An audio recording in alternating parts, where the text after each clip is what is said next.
The Book of Nehemiah. Nehemiah 1. The words of Nehemiah, the son of Hakaliah.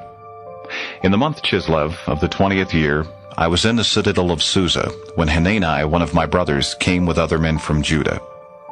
I asked them about the Jews, the remnant preserved after the captivity, and about Jerusalem, and they answered me. The survivors of the captivity there in the province are in great distress and under reproach. Also the wall of Jerusalem lies breached, and its gates have been gutted with fire. When I heard this report, I began to weep, and continued mourning for several days. I fasted and prayed before the God of heaven. I prayed, O Lord, God of heaven, great and awesome God, you who preserve your covenant of mercy toward those who love you and keep your commandments, may your ear be attentive, and your eyes open to heed the prayer which I, your servant, now offer in your presence, day and night, for your servants the Israelites, confessing the sins which we of Israel have committed against you, I and my father's house included. Grievously have we offended you, not keeping the commandments, the statutes, and the ordinances which you committed to your servant Moses. But remember, I pray, the promise which you gave through Moses, your servant, when you said, should you prove faithless, I will scatter you among the nations. But should you return to me and carefully keep my commandments, even though your outcasts have been driven to the farthest corner of the world, I will gather them from there and bring them back to the place which I have chosen as the dwelling place for my name. They are your servants, your people, whom you freed by your great might and your strong hand. O Lord, may your ear be attentive to my prayer and that of all your willing servants who revere your name. Grant success to your servant this day, and let him find favor with this man, for I was cupbearer to the king. Nehemiah 2. In the month Nisan of the 20th year of King Artaxerxes, when the wine was in my charge, I took some and offered it to the king. As I had never before been sad in his presence, the king asked me, Why do you look sad? If you are not sick, you must be sad at heart. Though I was seized with great fear, I answered the king, May the king live forever. How could I not look sad when the city where my ancestors are buried lies in ruins, and its gates have been eaten out by fire? The king asked me, What is it then that you wish? I prayed to the God of heaven, and then answered the king, If it please the king, and if your servant is deserving of your favor, send me to Judah, to the city of my ancestors' graves, to rebuild it. Then the king and the queen seated beside him asked me how long my journey would take and when I would return. I set a date that was acceptable to him, and the king agreed that I might go. I asked the king further, If it please the king, let letters be given to me for the governors of west of Euphrates, that they may afford me safe conduct till I arrive in Judah. Also a letter for Asaph, the keeper of the royal park, that he may give me wood for timbering the gates of the temple citadel, and for the city wall and the house that I shall occupy. The king granted my request, for the favoring hand of my God was upon me. Thus I proceeded to the governors of west of Euphrates, and presented the king's letters to them. The king also sent with me army officers and cavalry. When Sanballat the Horonite and Tobiah the Ammonite slave had heard of this, they were very much displeased that someone had come to seek the welfare of the Israelites. When I had arrived in Jerusalem, I first rested there for 3 days. Then I set out by night with only a few other men, for I had not told anyone what my God had inspired me to do for Jerusalem, and with no other animals but my own mount. I rode out at night by the valley gate, passed by the dragon spring, and came to the dung gate, observing how the walls of Jerusalem lay in ruins, and its gates had been eaten out by fire. Then I passed over to the spring gate and to the king's pool. Since there was no room here for my mount to pass with me astride, I continued on foot up the wadi by night, inspecting the wall all the while, till I once more reached the valley gate, by which I went back in. The magistrates knew nothing of where I had gone or what I was doing, for as yet I had disclosed nothing to the Jews, neither to the priests, nor to the nobles, nor to the magistrates, nor to the others who would be concerned about the matter. Afterward I said to them, You see the evil plight in which we stand, how Jerusalem lies in ruins and its gates have been gutted by fire. Come, let us rebuild the wall of Jerusalem, so that we may no longer be an object of derision. Then I explained to them how the favoring hand of my God had rested upon me, and what the king had said to me. They replied, "Let us be up and building." And they undertook the good work with vigor. On hearing of this, Sanballat the Horonite, Tobiah the Ammonite slave, and Geshem the Arab mocked us and ridiculed us. "What is this that you are about?" they asked. "Are you rebelling against the king?" My answer to them was this: "It is the God of heaven who will grant us success. We, his servants, shall set about the rebuilding. But for you there is to be neither share nor claim nor memorial in Jerusalem." Nehemiah 3. Eliashib the high priest and his priestly brethren took up the task of rebuilding the sheep gate. They timbered it and set up its doors, its bolts, and its bars, then continued the rebuilding to the tower of Hananiel. At their side the men of Jericho were rebuilding, and next to them was Zachar, son of Imri. The fish gate was rebuilt by the sons of Hassenaah. They timbered it and set up its doors, its bolts, and its bars. At their side Meremoth, son of Uriah, son of Hakaz, carried out the work of repair. Next to him was Meshullam, son of Berechiah, son of Meshezabel, and next to him was Zadok, son of Baana. Next to him the Tekoites carried out their work of repair. However, some of their outstanding men would not submit to the labor asked by their lords. The new city gate was repaired by Joiada, son of Paseah, and Meshullam, son of Besadiah. They timbered it and set up its doors, its bolts, and its bars. At their side were Melatiah the Gibeonite, Jadon the Meronothite, and the men of Gibeon and Mizpah, who were under the jurisdiction of the governor of west of Euphrates. Next to them the work of repair was carried out by Uzziel, son of Harhiah, a member of the Goldsmiths' Guild, and at his side was Hananiah, one of the Perfumers' Guild. They restored Jerusalem as far as the wall of the public square. Next to them the work of repair was carried out by Raphiah, son of Hur, leader of half the district of Jerusalem, and at his side was Jediah, son of Harumath, who repaired opposite his own house. Next to him Haddish, son of Hashabniah, carried out the work of repair. The adjoining sector as far as the oven tower was repaired by Micaiah, son of Haram, and Hashab of Paath Moab. At their side the work of repair was carried out by Shallum, son of Halohesh, leader of half the district of Jerusalem, by himself and his daughters. The valley gate was repaired by Hanan and the inhabitants of Zanoah. They rebuilt it and set up its doors, its bolts, and its bars. They also repaired 1,000 cubits of the wall up to the dung gate. The dung gate was repaired by Malchiah, son of Rechab, leader of the district of Beth-Hakkerem. He rebuilt it and set up its doors, its bolts, and its bars. The spring gate was repaired by Shallum, son of Kolhoze, leader of the district of Mizpah. He rebuilt it, roofed it over, and set up its doors, its bolts, and its bars. He also repaired the wall of the aqueduct pool near the king's garden, as far as the steps that lead down from the city of David. After him the work of repair was carried out by Nehemiah, son of Azbuk, leader of half the district of Beth-Zur, to a place opposite the tombs of David, as far as the artificial pool and the barracks. After him the Levites carried out the work of repair.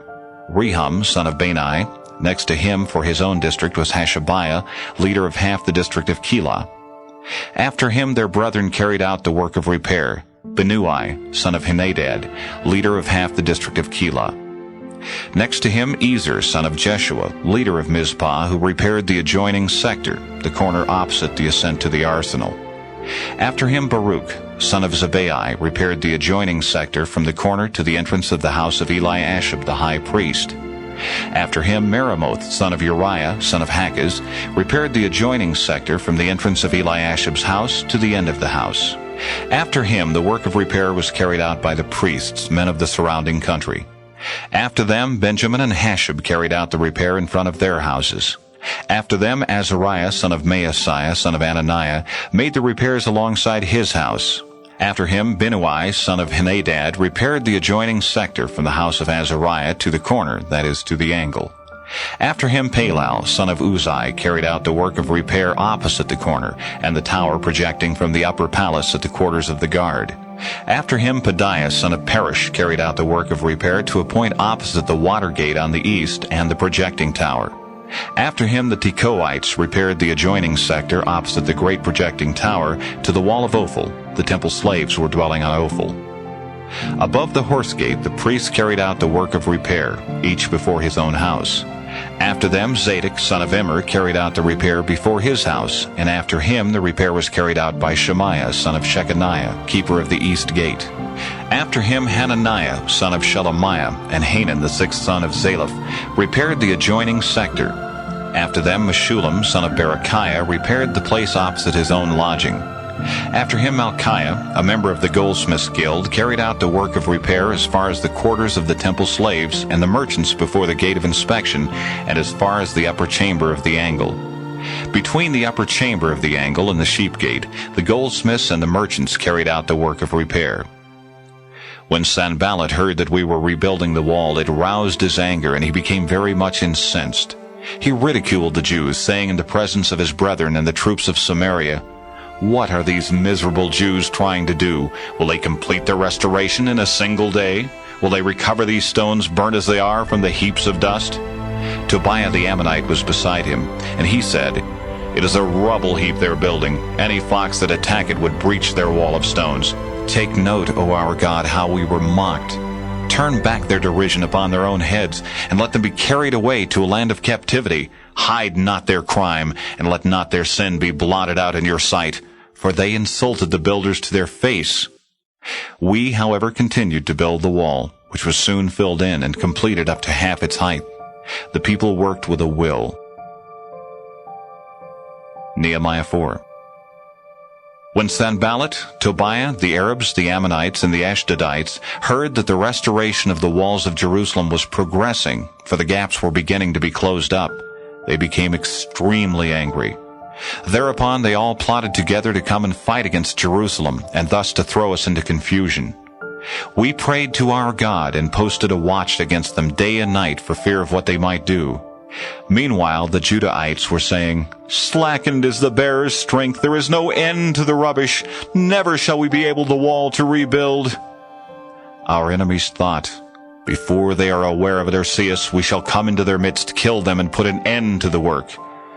When the Jews who lived near them had come to us from one place after another, and had told us 10 times over that they were about to attack us, I stationed guards down below, behind the wall, near the exposed points, assigning them by family groups, with their swords, their spears, and their bows. I made an inspection, then addressed these words to the nobles, the magistrates, and the rest of the people. "Have no fear of them. Keep in mind the Lord, who is great and to be feared, and fight for your brethren, your sons and daughters, your wives and your homes."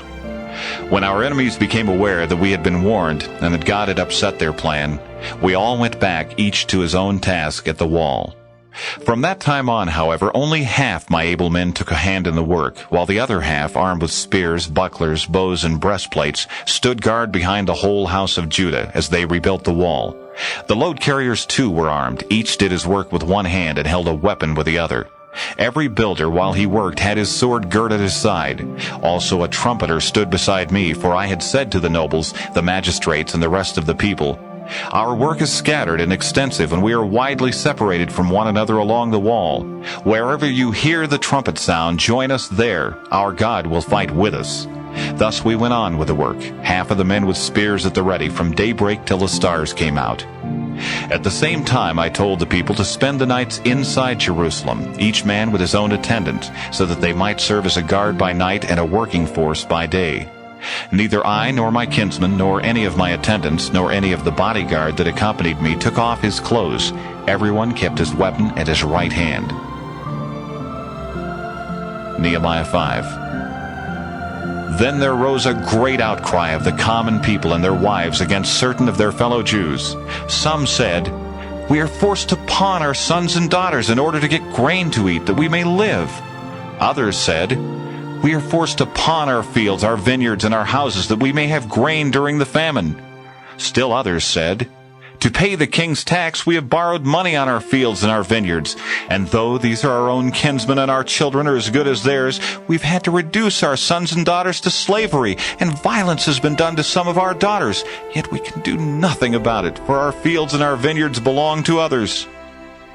I was extremely angry when I heard the reasons they had for complaint.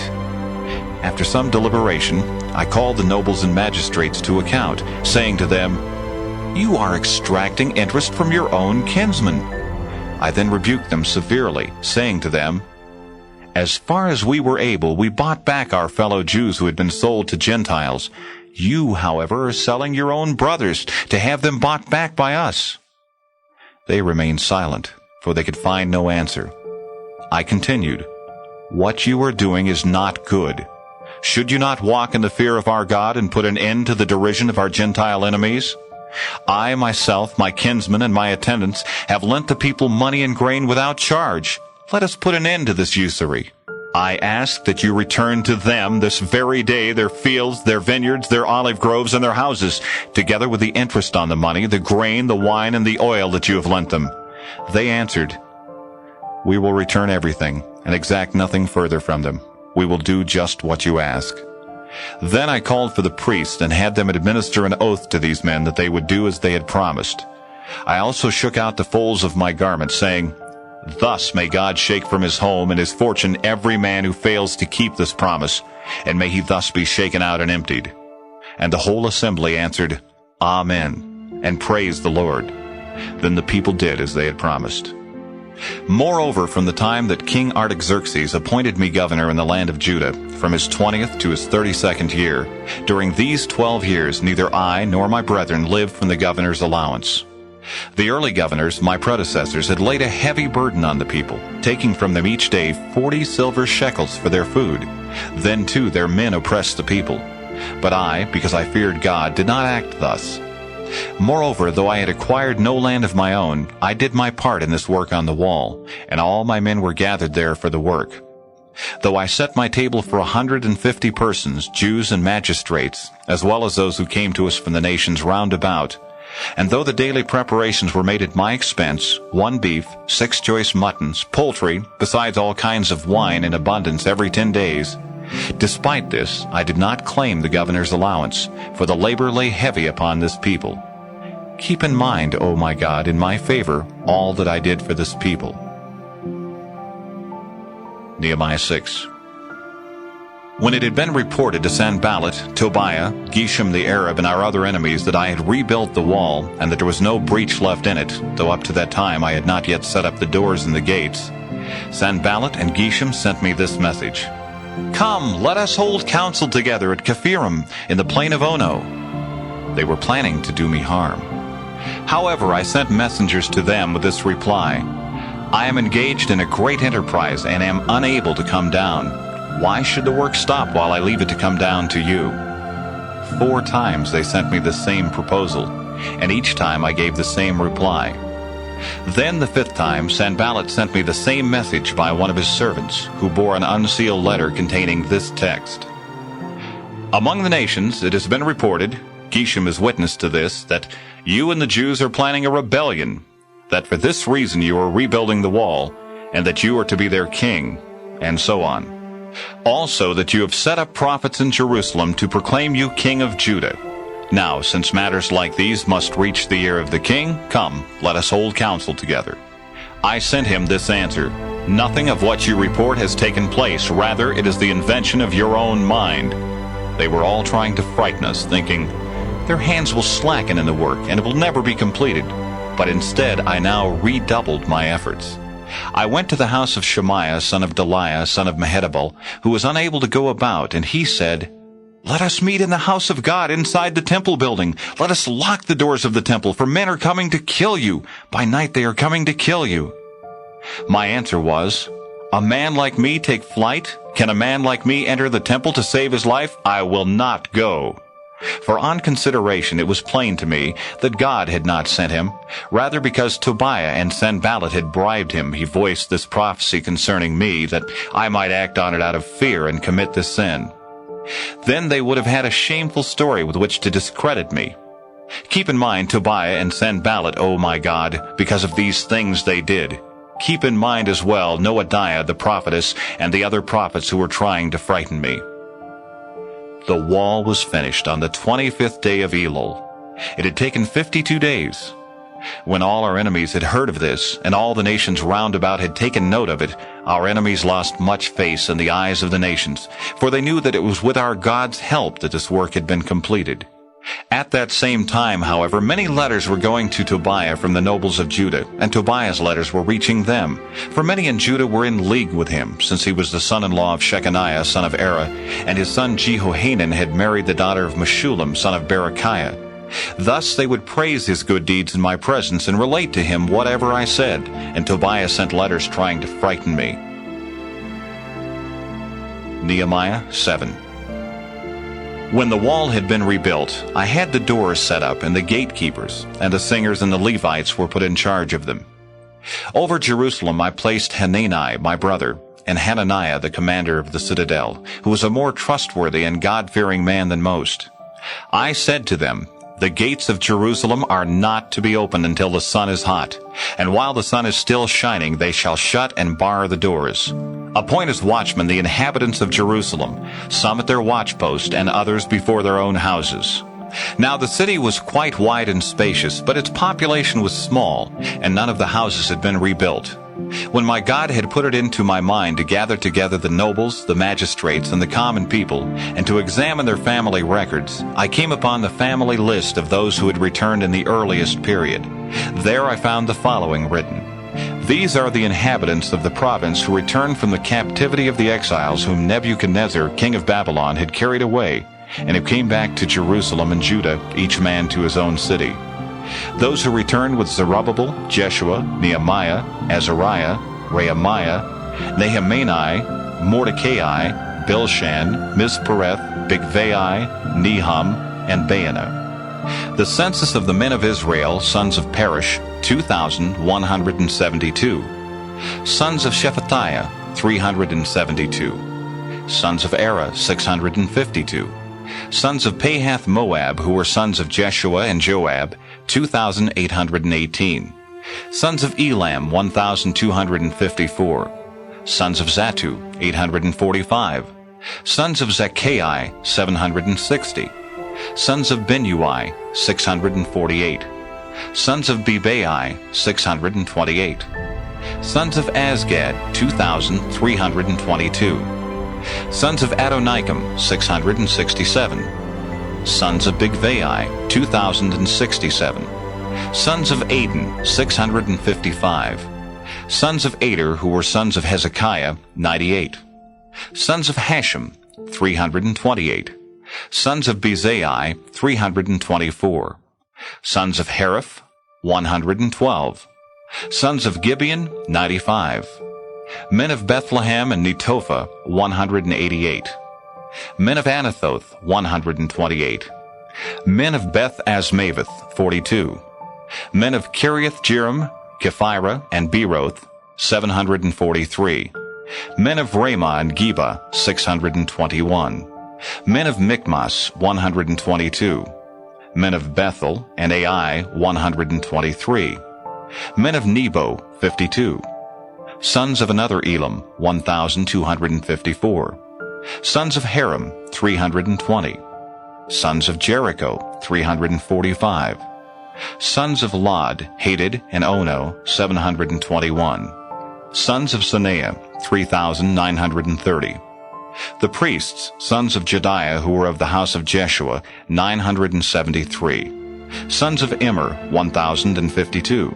Sons of Pashur, 1,247. Sons of Haram, 1,017. The Levites, sons of Jeshua, Kadmiel, Benui, Hodaviah, 74. The singers, sons of Asaph, 148.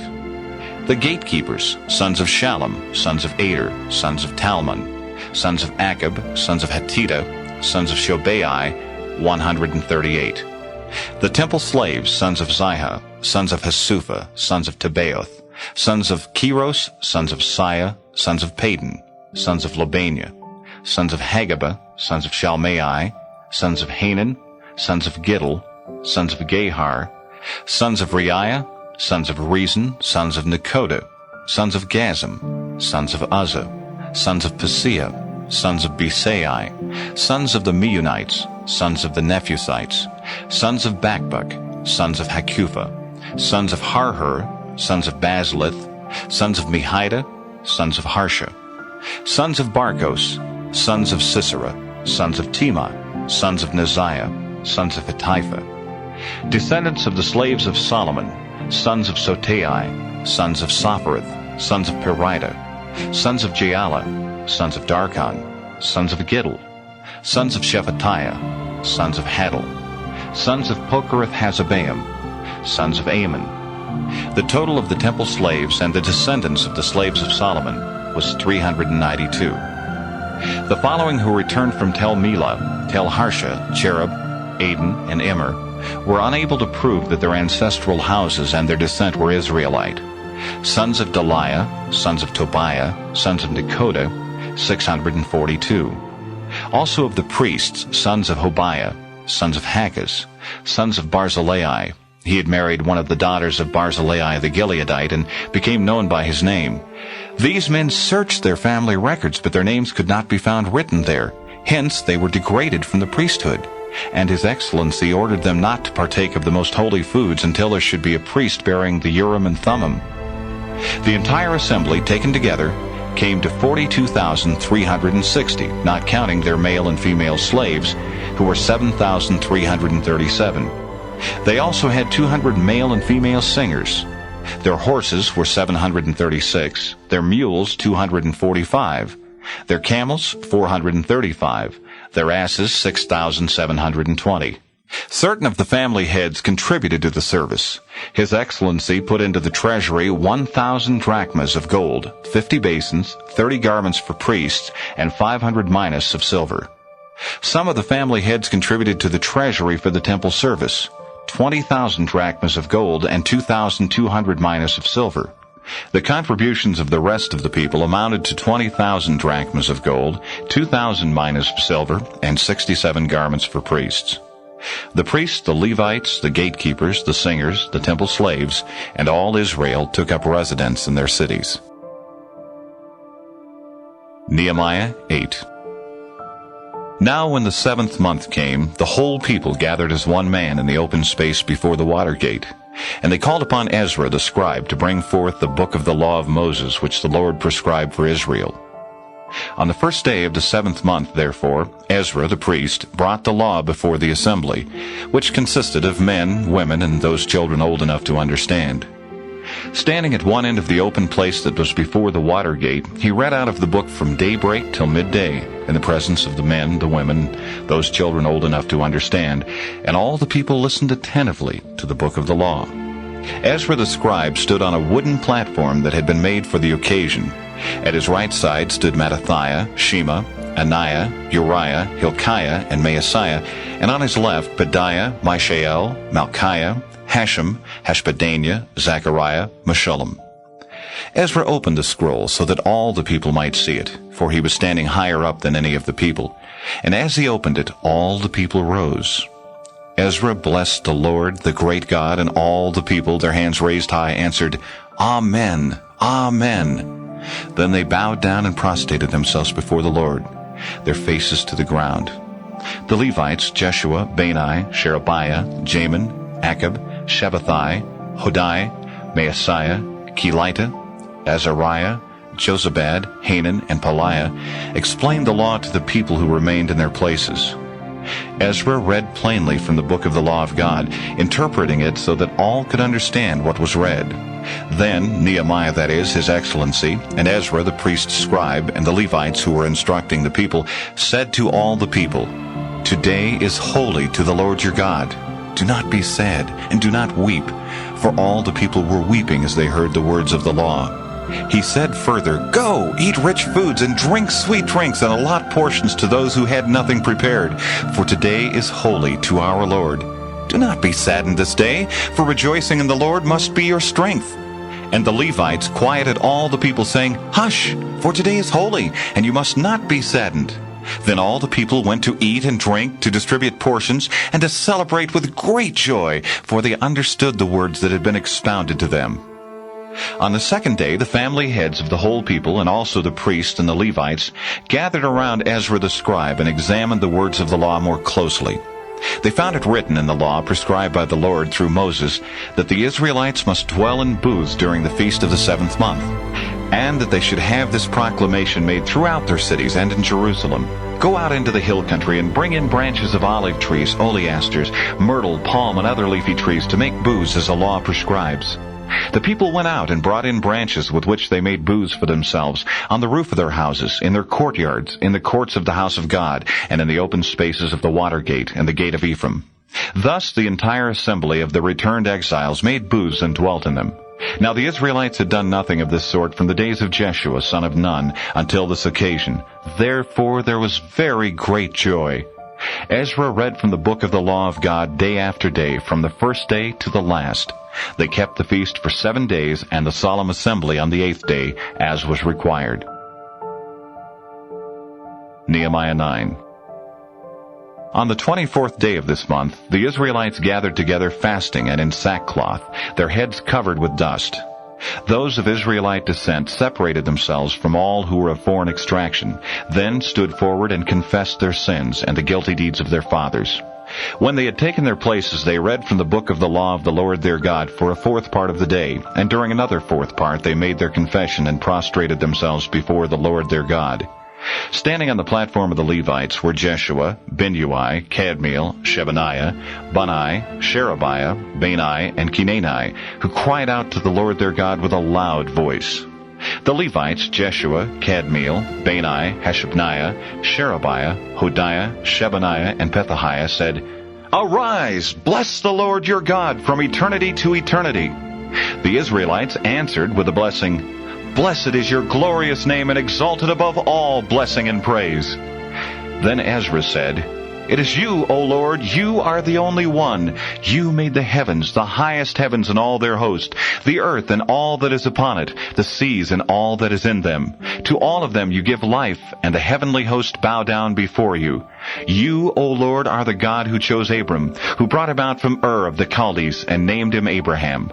When you had found his heart faithful in your sight, you made the covenant with him to give to him and his posterity the land of the Canaanites, Hittites, Amorites, Perizzites, Jebusites, and Girgashites. These promises of yours you fulfilled, for you are just. You saw the affliction of our fathers in Egypt. You heard their cry by the Red Sea. You worked signs and wonders against Pharaoh, against all his servants and the people of his land, because you knew of their insolence toward them. Thus you made for yourself a name even to this day. The sea you divided before them. On dry ground they passed through the midst of the sea. Their pursuers you hurled into the depths, like a stone into the mighty waters. With a column of cloud you led them by day, and by night with a column of fire, to light the way of their journey, the way in which they must travel. On Mount Sinai you came down, you spoke with them from heaven, you gave them just ordinances, firm laws, good statutes and commandments. Your holy Sabbath you made known to them. Commandments, statutes, and law you prescribed for them by the hand of Moses your servant. Food from heaven you gave them in their hunger.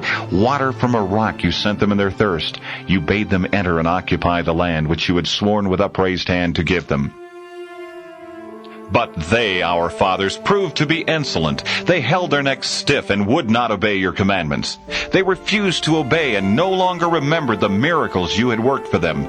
They stiffened their necks and turned their heads to return to their slavery in Egypt.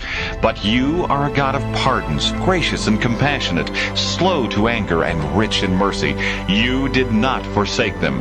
Though they made for themselves a molten calf and proclaimed, "Here is your God who brought you up out of Egypt," and were guilty of great effronteries, yet in your great mercy you did not forsake them in the desert. The column of cloud did not cease to lead them by day on their journey, nor did the column of fire by night cease to light for them the way by which they were to travel. Your good spirit you bestowed on them to give them understanding. Your manna you did not withhold from their mouths, and you gave them water in their thirst. 40 years in the desert you sustained them. They did not want. Their garments did not become worn, and their feet did not become swollen. You gave them kingdoms and peoples, which you divided up among them as borderlands. They possessed the land of Sihon, king of Heshbon, and the land of Og, king of Bashan. You made their children as numerous as the stars of the heavens, and you brought them into the land which you had commanded their fathers to enter and possess. The sons went in to take possession of the land, and you humbled before them the Canaanite inhabitants of the land, and delivered them over into their power, their kings as well as the peoples of the land, to do with them as they would. They captured fortified cities and fertile land. They took possession of houses filled with all good things, cisterns already dug, vineyards, olive groves, and fruit trees in abundance. They could eat and have their fill, fatten and feast themselves on your immense good gifts. But they were contemptuous and rebellious. They cast your law behind their backs. They slew your prophets who bore witness against them in order to bring them back to you, and they were guilty of great effronteries. Therefore you delivered them into the power of their enemies who oppressed them. But in the time of their oppression they would cry out to you, and you would hear them from heaven, and according to your great mercy give them saviors to deliver them from the power of their enemies. As soon as they had relief, they would go back to doing evil in your sight. Then again you abandoned them to the power of their enemies who crushed them. Then they cried out to you, and you heard them from heaven and delivered them according to your mercy many times over. You bore witness against them in order to bring them back to your law. But they were insolent and would not obey your commandments. They sinned against your ordinances from which men draw life when they practice them. They turned stubborn backs, stiffened their necks, and would not obey. You were patient with them for many years, bearing witness against them through your Spirit by means of your prophets. Still they would not listen. Thus you delivered them over into the power of the peoples of the lands. Yet in your great mercy you did not completely destroy them, and you did not forsake them, for you are a kind and merciful God. Now therefore, O our God, great, mighty, and awesome God, you who in your mercy preserve the covenant, take into account all the disasters that have befallen us, our kings, our princes, our priests, our prophets, our fathers, and your entire people, from the time of the kings of Assyria until this day. In all that has come upon us, you have been just, for you kept faith while we have done evil. Yes, our kings, our princes, our priests, and our fathers have not kept your law. They paid no attention to your commandments and the obligations of which you reminded them. While they were yet in their kingdom, in the midst of the many good things you had given them, and in the wide and fertile land that you had spread out before them, they did not serve you, nor did they turn away from their evil deeds. But see, we today are slaves. And as for the land which you gave our fathers that they might eat its fruits and good things, see, we have become slaves upon it. Its rich produce goes to the kings whom you set over us because of our sins, who rule over our bodies and our cattle as they please. We are in great distress. Nehemiah 10. In view of all this, we are entering into a firm pact which we are putting into writing. On the sealed document appear the names of our princes, our Levites, and our priests. On the sealed document, His Excellency Nehemiah, son of Hakaliah, and Zedekiah. Sariah, Azariah, Jeremiah, Pashur, Amariah, Malchiah, Haddish, Shebaniah, Malach, Haram, Meremoth, Obadiah, Daniel, Ginnathan, Baruch, Meshullam, Abijah, Mijamin, Maaziah, Bilgai, Shemaiah. These are the priests. The Levites, Jeshua, son of Azaniah, Benui of the sons of Henadad, Kadmiel and their brethren Shebaniah, Hodiah, Kelita, Peliah, Hanan, Micah, Rehab, Hashabiah, Zachar, Sherebiah, Shebaniah, Hodiah, Bani, Benuni. The leaders of the people, Perish, Pahath-Moab, Elam, Zatu, Bani, Bunai, Asgad, Bebai, Adonijah, Bigvai, Aden, Ader, Hezekiah, Azar, Hodiah, Hashem, Bezai, Hariph, Anathoth, Nebai, Magpiash, Meshullam, Hezer, Meshezabel, Zadok, Jadua, Pelatiah, Hanan, Anaiah, Hoshea, Hananiah, Hashab, Halohesh, Pilha, Shobek, Rehum, Hashabnah, Maaseiah, Ahiah, Hanan, Anan, Malach, Haram, Baanah. The rest of the people, priests, Levites, gatekeepers, singers, temple slaves, and all others who have separated themselves from the peoples of the land in favor of the law of God, with their wives, their sons, their daughters, all who are of the age of discretion, join with their brethren who are their princes, and with the sanction of a curse take this oath to follow the law of God, which was given through Moses, the servant of God, and to observe carefully all the commandments of the Lord our Lord, His ordinances and His statutes. Agreed that we will not marry our daughters to the peoples of the land, and that we will not take their daughters for our sons.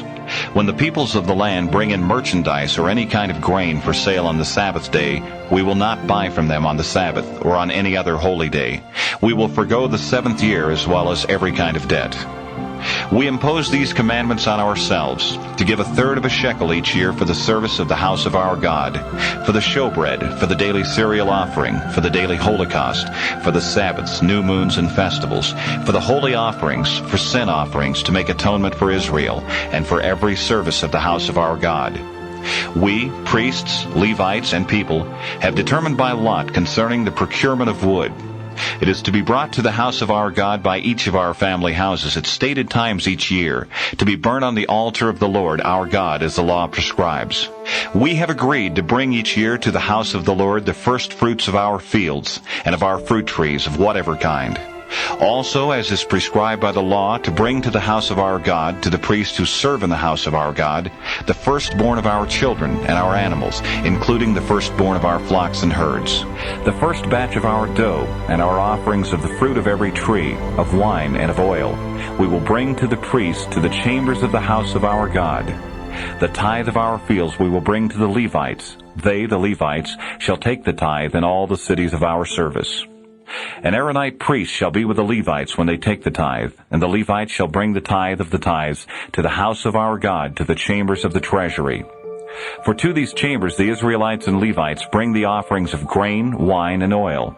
There also are housed the utensils of the sanctuary, and the ministering priests, the gatekeepers, and the singers. We will not neglect the house of our God.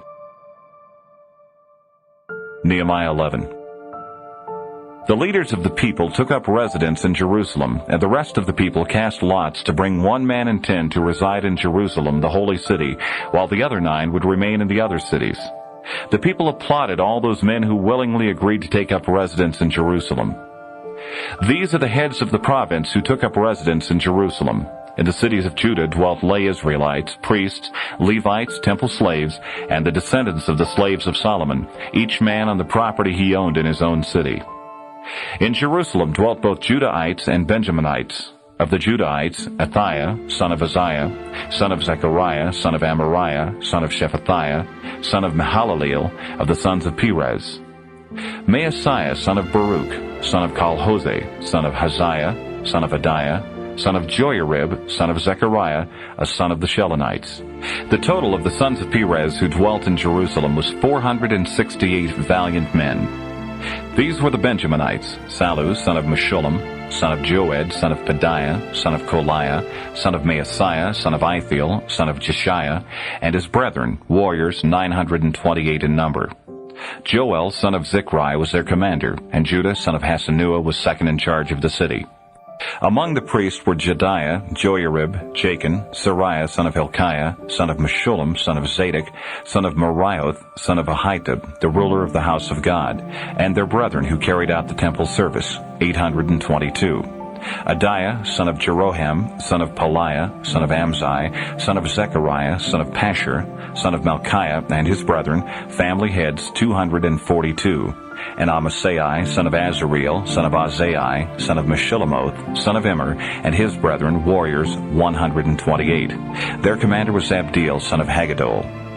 Among the Levites were Shemaiah, son of Hashab, son of Azarikam, son of Hashabiah, son of Bunai, Shabbathai and Jozabad, Levitical chiefs who were placed over the external affairs of the house of God, Mattaniah, son of Micah, son of Zabdi, son of Asaph, director of the Psalms, who led the thanksgiving at prayer, Bakbukiah, second in rank among his brethren, and Abda, son of Shammua, son of Galal, son of Jeduthun. The total of the Levites in the holy city was 284. The gatekeepers were Akab, Talmon, and their brethren who kept watch over the gates, 172 in number. The rest of Israel, including priests and Levites, were in all the other cities of Judah, each man in his inheritance. The temple slaves lived on Ophel. Zihah and Gishpah were in charge of the temple slaves. The prefect of the Levites in Jerusalem was Uzzi, son of Bani, son of Hashabiah, son of Mattaniah, son of Micah. He was one of the sons of Asaph, the singers appointed to the service of the house of God. For they had been appointed by royal decree, and there was a fixed schedule for the singers assigning them their daily duties. Pethahiah, son of Meshezabel, a descendant of Zerah, son of Judah, was royal deputy in all affairs that concerned the people. As concerns their villages in the country, Judahites lived in Kiriath Arba and its dependencies, in Dibon and its dependencies, in Jekabzeel and its villages, in Jeshua, Moleda, Beth-Pelet, in Hazar-Shul, in Beersheba and its dependencies, in Ziklag, in Makona and its dependencies, in Rimmon, Zorah, Jarmuth, Zanoah, Adullam and their villages, Lachish and its countryside, Azekah and its dependencies. They were settled from Beersheba to Gehinnom. Benjaminites were in Geba, Michmash, Aijah, Bethel and its dependencies, Anathoth, Nob, Ananiah, Hazor, Ramah, Gittaim, Hadid, Zeboim, Nebalat, Lod, Ono, and the Valley of the Artisans. Some sections of the Levites from Judah settled in Benjamin. Nehemiah 12. The following are the priests and Levites who returned with Zerubbabel, son of Shealtiel, and Jeshua: Sariah, Jeremiah, Ezra, Amariah, Malach, Haddish, Shechaniah, Rehum, Meremoth, Iddo, Ginnethon, Abijah, Mijamin, Maadiah, Bilgah, Shemaiah, and Joiarib, Jediah, Sallu, Amok, Hilkiah, Jediah. These were the priestly heads and their brethren in the days of Jeshua. The Levites were Jeshua, Binnui, Kadmiel, Sherebiah, Judah, Mattaniah. The last mentioned, together with his brethren, was in charge of the hymns, while Bakbukiah and Uno and their brethren ministered opposite them by turns. Jeshua became the father of Joachim. Joachim became the father of Eliashib, and Eliashib became the father of Joiada. Joiada became the father of Johanan, and Johanan became the father of Jaddua. In the days of Joachim, these were the priestly family heads: for Sariah, Moriah; for Jeremiah, Hananiah; for Ezra, Meshullam; for Amariah, Jehohanan; for Malachi, Jonathan; for Shebaniah, Joseph; for Haram, Adnah; for Meremoth, Helkai; for Iddo, Zechariah; for Ginnethon, Meshullam; for Abijah, Zichri; for Miamin; for Maadiah, Piltai; for Bilgah, Shammua; for Shemaiah, Jehonathan; and for Joiarib, Mattaniah; for Jediah, Uzzi; for Sallu, Kelai; for Amok, Eber; for Hilkiah, Hashabiah; for Jediah, Nethaneel. In the time of Eliashib, Joiada, Johanan, and Jaddua, the family heads of the priests were written down in the book of Chronicles up until the reign of Darius the Persian. The sons of Levi, the family heads, were written down in the book of Chronicles up until the time of Johanan, the son of Eliashib. The heads of the Levites were Hashabiah, Sherebiah, Jeshua, Binnui, Kadmiel. Their brethren who stood opposite them to sing praises and thanksgiving in fulfillment of the command of David, the man of God, one section opposite the other, were Mattaniah, Bakbukiah, Obadiah. Meshullam, Talmon, and Akab were gatekeepers. They kept watch over the storerooms at the gates. All these lived in the time of Joachim, son of Jeshua, son of Jozadak, and in the time of Nehemiah the governor, and of Ezra the priest scribe.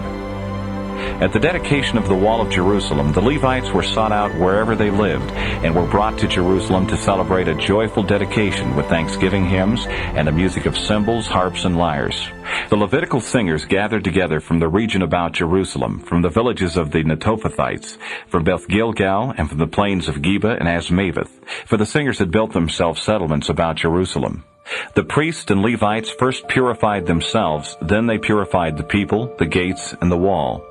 I had the princes of Judah mount the wall, and I arranged two great choirs. The first of these proceeded to the right along the top of the wall in the direction of the dung gate, followed by Hoshea and half the princes of Judah, along with Azariah, Ezra, Meshullam, Judah, Benjamin, Shemaiah, and Jeremiah, priest with the trumpets, and also Zechariah, son of Jonathan, son of Shemaiah, son of Mattaniah, son of Micaiah, son of Zachar, son of Asaph, and his brethren Shemaiah, Azarel, Milalai, Gilalai, Maai, Nethanel, Judah, and Hanani, with the musical instruments of David, the man of God. Ezra the scribe was at their head. At the spring gate they went straight up by the steps of the city of David and continued along the top of the wall above the house of David until they came to the water gate on the east.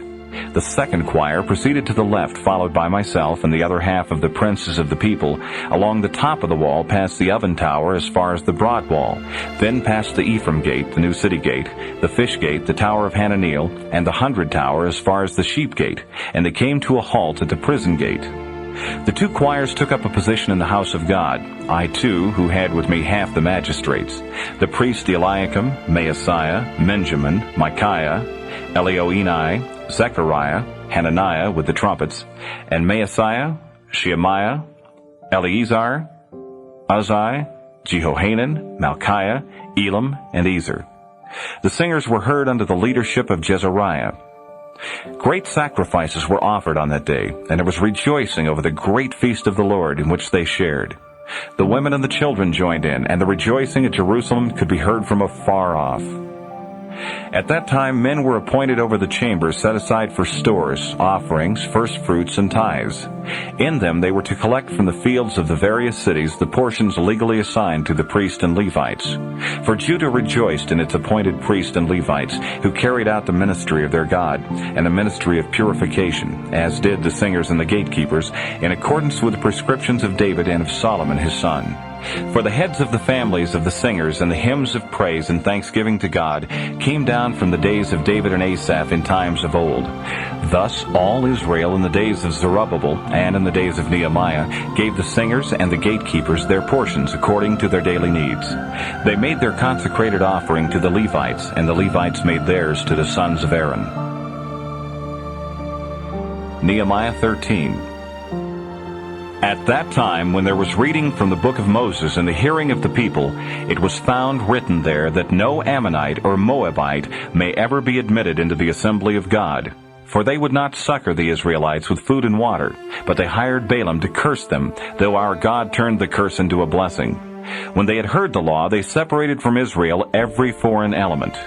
Before this, the priest Eliashib, who had been placed in charge of the chambers of the house of our God, and who was an associate of Tobiah, had set aside for the latter's use a large chamber in which had previously been stored the cereal offerings, incense, and utensils, the tithes in grain, wine, and oil allotted to the Levites, singers, and gatekeepers, and the offerings due the priests. During all this time I had not been in Jerusalem, for in the 32nd year of Artaxerxes, king of Babylon, I had gone back to the king. After due time, however, I asked leave of the king and returned to Jerusalem, where I discovered the evil thing that Eliashib had done for Tobiah in setting aside for him a chamber in the courts of the house of God. This displeased me very much, and I had all of Tobiah's household goods thrown outside the chamber. Then I gave orders to purify the chambers, and I had them replace there the utensils of the house of God, the cereal offerings, and the incense. I learned, too, that the portions due the Levites were no longer being given, so that the Levites and the singers who should have been carrying out the services had deserted, each man to his own field.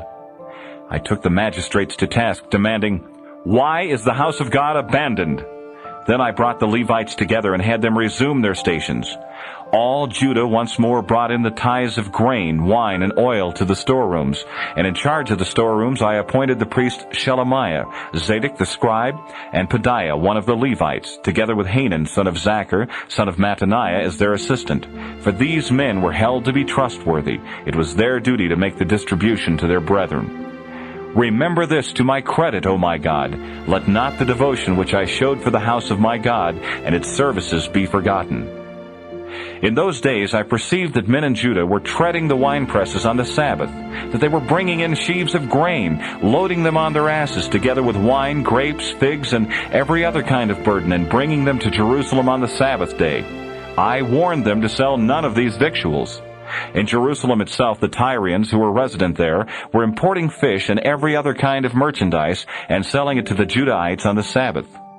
I took the nobles of Judah to task, demanding of them, "What is this evil thing that you are doing, profaning the Sabbath day? Did not your fathers act in the same way, with the result that our God has brought all this evil upon us and upon this city? Would you add to the wrath against Israel by once more profaning the Sabbath?" When the shadows were falling on the gates of Jerusalem before the Sabbath, I ordered the doors to be closed and forbade them to be reopened until after the Sabbath. I posted some of my own men at the gates so that no burden might enter on the Sabbath day. The merchants and sellers of various kinds of merchandise spent the night once or twice outside Jerusalem. But then I warned them, saying to them, "Why do you spend the night alongside the wall? If you keep this up, I will lay hands on you." From that time on, they did not return on the Sabbath. Then I ordered the Levites to purify themselves and to go and watch the gates so that the Sabbath day might be kept holy. This too remember in my favor, O my God, and have mercy on me in accordance with your great mercy. Also in those days I saw Jews who had married Ashdodite, Ammonite, or Moabite wives. Of their children half spoke Ashdodite, and none of them knew how to speak Jewish. And so it was in regard to the languages of the various other peoples.